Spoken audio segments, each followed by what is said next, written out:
Pastor, ito yung madalas kong pinapaliwanag sa mga kakilala natin, no, na mga perverted. Yun nga Hmm. yung sa Matthew 28 chapter na 20 Matthew 28 verse 19. Yung go ye therefore teach them or baptize them in the name of the Father, of the Son, of the Holy Spirit.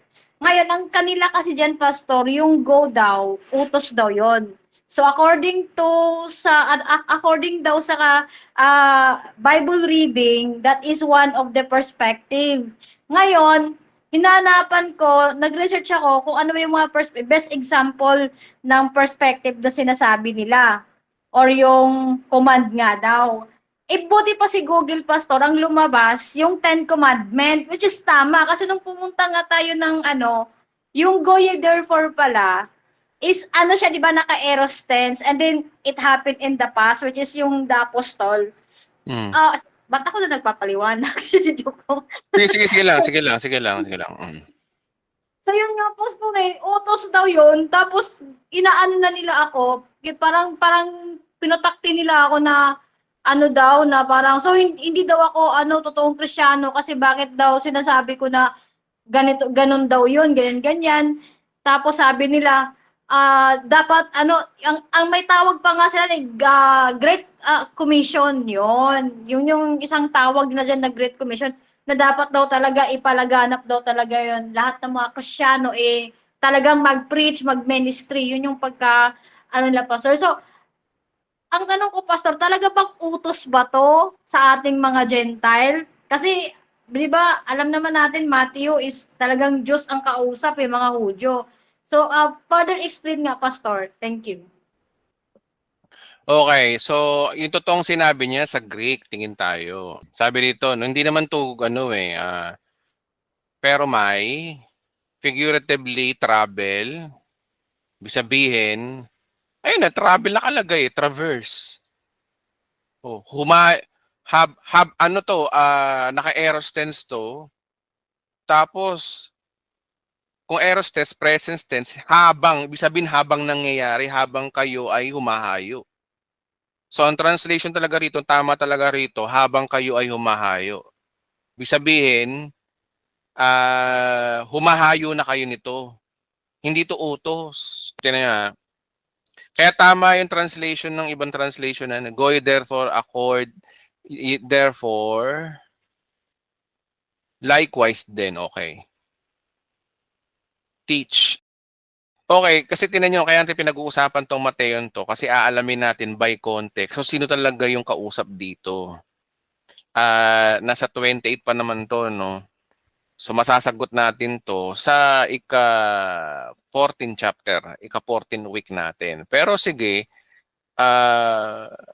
pangunahan ko na kayo, since nabasa ko na ang Mateo, binabasa na natin to, napag-aralan ko na itong buong Mateo, hindi talaga ho tayong kinakausap po talaga rito eh. At saka pangatlo, no, tiniyo itong Tagalog na to.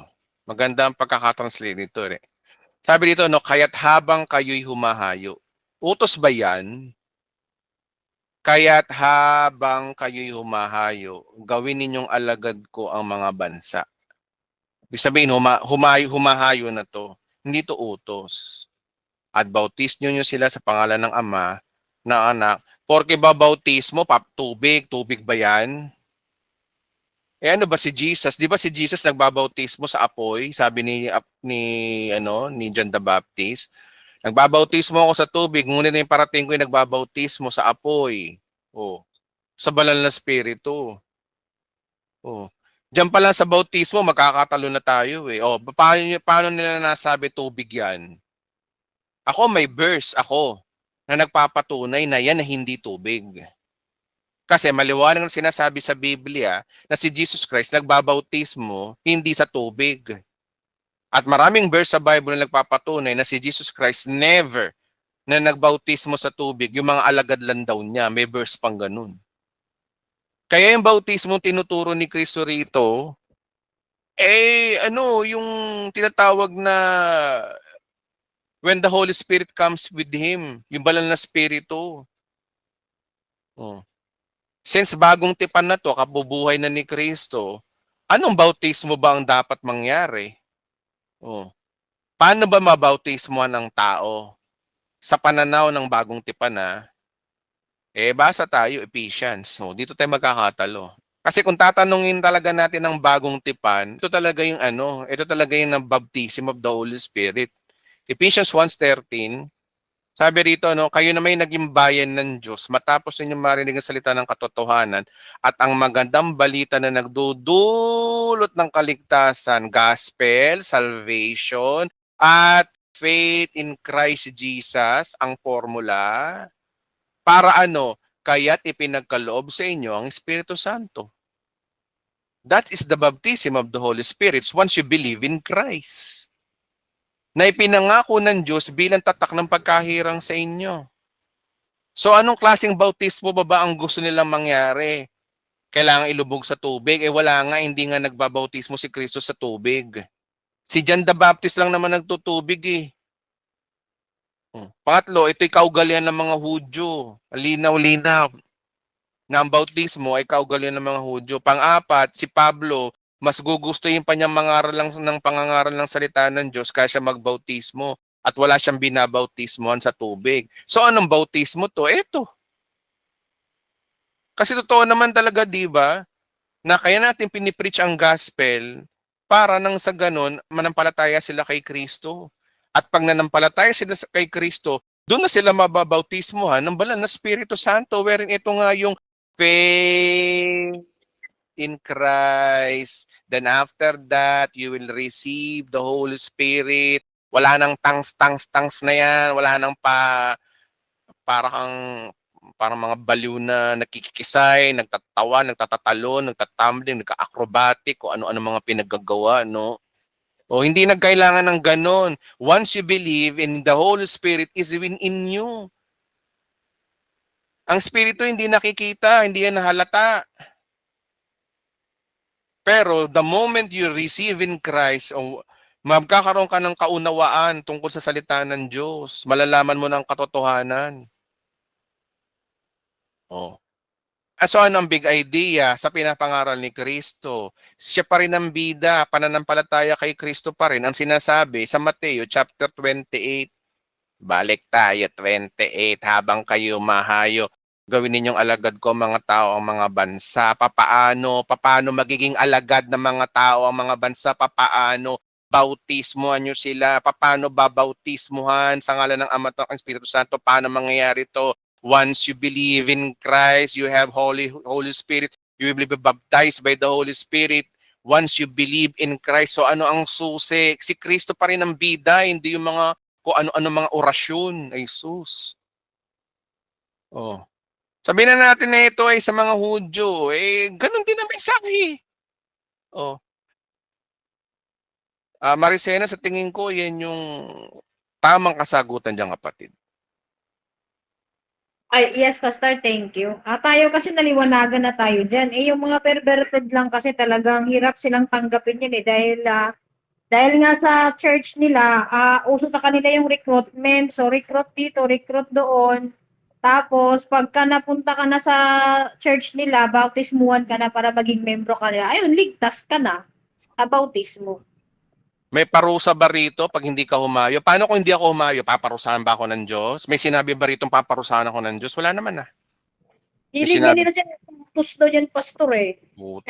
Kaya nga yung mga CCF dyan, yung makakilala ko ng mga CCF, utos yan. Kasi yung go, ano ba yung go ate? Di ba yung go, di ba utos? My God, sabi ko, tignan nga natin sa, sa Greek. Sabi nila, ay nako, tapos pinabulaanan na nila ako, pastor, hindi na daw ako nagtuturo ng ng repentance, tapos hindi na daw ako natuturo na daw ako ng hindi na kailangan ng forgiveness. Paano ko sabi ko sa kanila, paano niyo maiintindihan kung ayaw niyo akong bigyan, ayaw niyo akong pagsalitain, 'di ba? So kinondem na nila ako, which is okay lang, hindi ko naman kawalan, 'di ba? Eto rin utos din to Pakita ko sa iyo, no. Eto Wag puro tubig lang ang iyong iinumin. Utos 'yan, 'di ba? Uminom ka rin ng kaunting alak na gamot madalas na pagsakit ng iyong sikmura. Utos 'yan, 'di ba? O, edi datin tayo, iinom din tayo. O, paparusahan. Tingnan nyo, no? Maraming mga verse sa Bible na hindi naman puro utos eh. Pag sinabing pag ang New Testament, pag sinabing utos, utos. Pag sinabing suggestion. Ito agaya nito, no. Wag puro tubig ang iyong iinumin. Sino nagsasalita? Pablo. Kausap sino? Si Timoteo. Ang tanong, sa atin ba yan? Tayo ba yan? Oh. Tsaka pangatlo, kung ito man kung ito may ituturing mong utos, di lumalabas niyan na lahat pala tayo pwedeng uminom.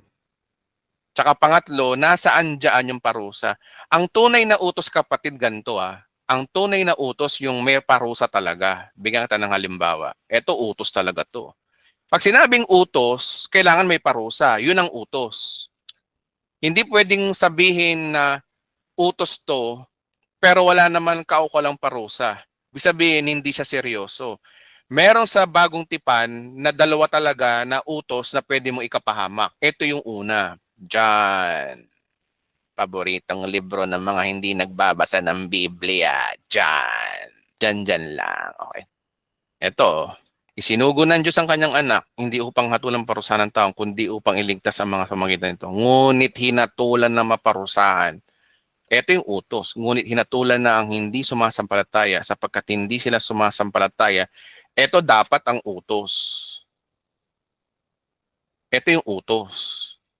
Pangalawang utos na merong parusa, parusa talaga na galing sa Diyos Pag sinabing Diyos ito pa, galing sa Diyos. Galatians chapter 1 verse 8. Subalit parusahan nawa ng Diyos ang sino mang maging kami o isang anghel man na mula sa langit, nangaral sa inyo ng, alam niyo na to.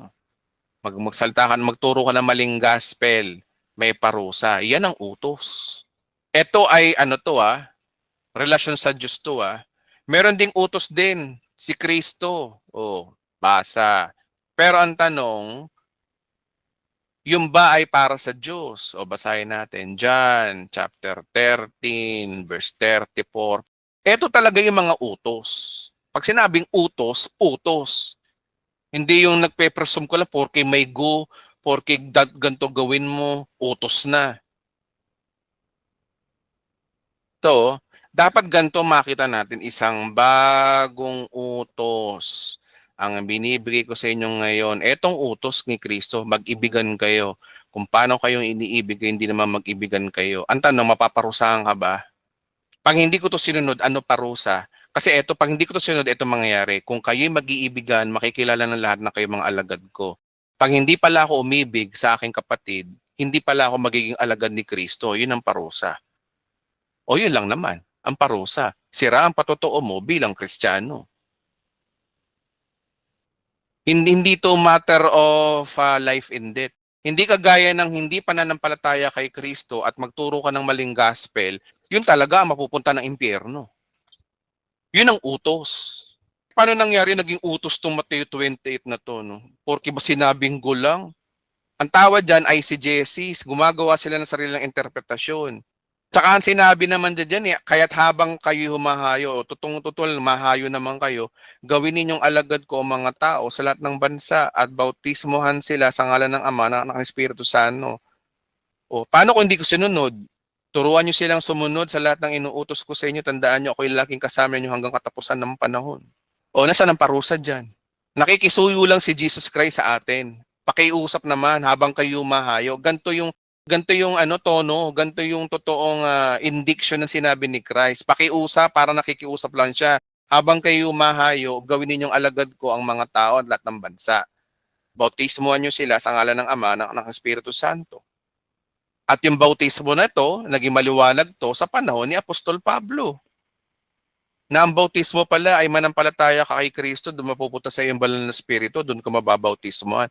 Tingnan nyo, wala man sinabi rito na bautismo sa Ephesians 1:3, pero ang gaya ng sinasabi ko sa inyo nga noong pa, common sense, gamitin natin.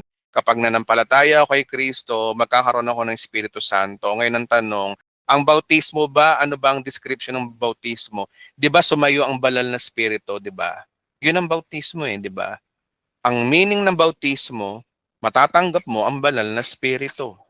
Ngayon dito, naging maliwanag na ang pagtanggap pala ng banal na spirito ay kapag nanampalataya kayo kay Kristo, ipagkakaloob sa inyo ang Espiritu Santo.